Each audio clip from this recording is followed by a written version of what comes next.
Doctor से जानना चाहते हैं कि जो न्यूबॉर्न बेबी होते हैं इनमें किस तरह की परेशानियां होती हैं। Good morning, my self doctor Yogesh. मैं जनरली ब्रांच जो मेरी है वो है न्यूबॉर्न बेबी की, नियोनेटोलॉजिस्ट हूँ मैं। तो हमने जो इस बार देखा है, जो अब की बार की जो परेशानी आई थी कोरोना, उसमें न्यूबॉर्न बेबी में 2-3 तरह से कोरोना प्रभावित किया। एक तो पैदा होने के बाद जब मदर को इन्फेक्शन था तो बच्चे में सीधा कोरोना का इन्फेक्शन हो गया। लेकिन जो एक बड़ी परेशानी अब निकल के आ रही है उसमें माँ में इन्फेक्शन था, बच्चे में इन्फेक्शन नहीं गया, लेकिन जो माँ के अंदर एंटीबॉडीज बनी वो बच्चे में गई और उसकी वजह से एक MIS-C, जैसे आपने बड़े बच्चों में सुना होगा टर्म, वैसे छोटे बच्चों में MISN मतलब multi system inflammatory disease in neonates develop हो रही है। सर ये MISN होता क्या है, किस तरह की परेशानी? सी MISN भी सेम जो MIS-C आपने अखबारों में सुना होगा, उसमें तो बड़े बच्चों में होता है और छोटे बच्चों में न्यूनेट्स में होता है। सबसे कॉमन जो परेशानी होती है उसमें बच्चा ताड़ों के साथ, जिसको सीजर्स बोलते हैं, उसके साथ प्रेजेंट करता है। उसके अलावा हार्ट में भी प्रॉब्लम हो जाती है, कोरोनरीज उसमें डायलेट हो सकती हैं।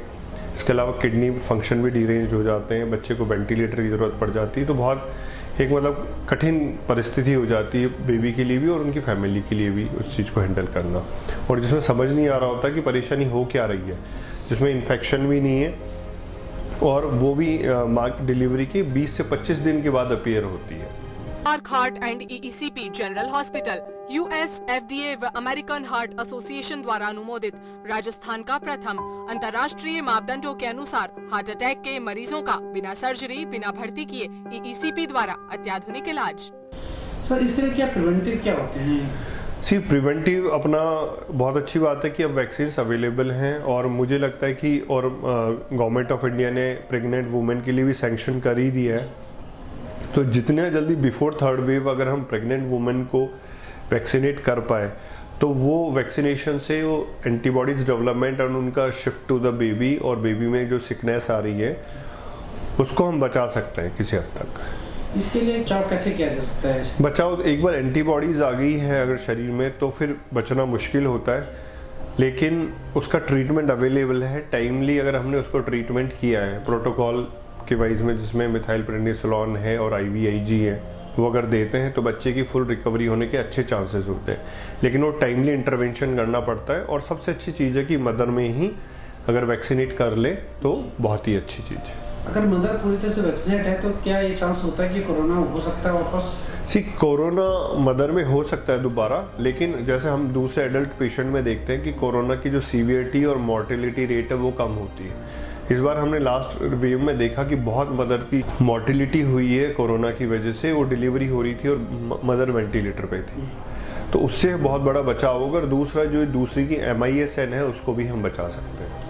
एक नई सोच, नए आयाम और नई मिसाल के साथ रावत गर्ल्स कॉलेज अब बन चुका है रावत कोएड कॉलेज। यहाँ कई सारे प्रोफेशनल और करियर ओरिएंटेड कोर्सेज के साथ विद्यार्थियों के लिए है safe and secure campus environment, dedicated teaching faculty, modern library, campus placement and hostel facility. Admissions के लिए तुरंत कॉल करें 014128101158 पर या रावत कोएड कॉलेज, करनी विहार, अजमेर रोड, जयपुर कैंपस में विजिट करें। सर कितनी अभी जो थर्ड वेव की जो चर्चा की जा रही है कि बच्चों में इसकी आने की बहुत ज्यादा पॉसिबिलिटी है, क्या लगता है आपको? सी अभी तक जो सबसे ज्यादा वैक्सीनेशन हुआ है वो एडल्ट का हुआ है, तो पॉपुलेशन जो बची हुई है वो बच्चे ही बचे हुए हैं। और सबसे बड़ी बात है मार्केट अब ओपन हो गए हैं, फैमिली वाले सारी तरफ घूम रहे हैं, दे में भी कैरियर इन्फेक्शन को कैरियर कर सकते हैं और वो घर पे लेके आ सकते हैं जब, और बच्चे वहाँ अनवैक्सीनेटेड हैं तो वो प्रॉन हो जाते हैं उस इन्फेक्शन को कैच करने के लिए। दूसरी चीज़, जो पेरेंट्स भी जिनको पहले इन्फेक्शन हो गया उनकी भी इम्यूनिटी समय के साथ वीन होगी, कम हो जाएगी, तो वो भी दोबारा इन्फेक्शन कैच कर सकते हैं। तो अभी जो पॉपुलेशन बची है घर में वो चाइल्डहुड जो पॉपुलेशन है और न्यूनेटल पॉपुलेशन है, वही अनवैक्सीनेटेड मोस्टली बची हुई है, जिनको इन्फेक्शन भी नहीं हुआ है, जो नेचुरल इम्यूनिटी भी नहीं मिली और वैक्सीन भी नहीं हुआ है, तो वही सबसे बड़ी प्रॉन और ससेप्टेबल पॉपुलेशन अभी सोसाइटी में।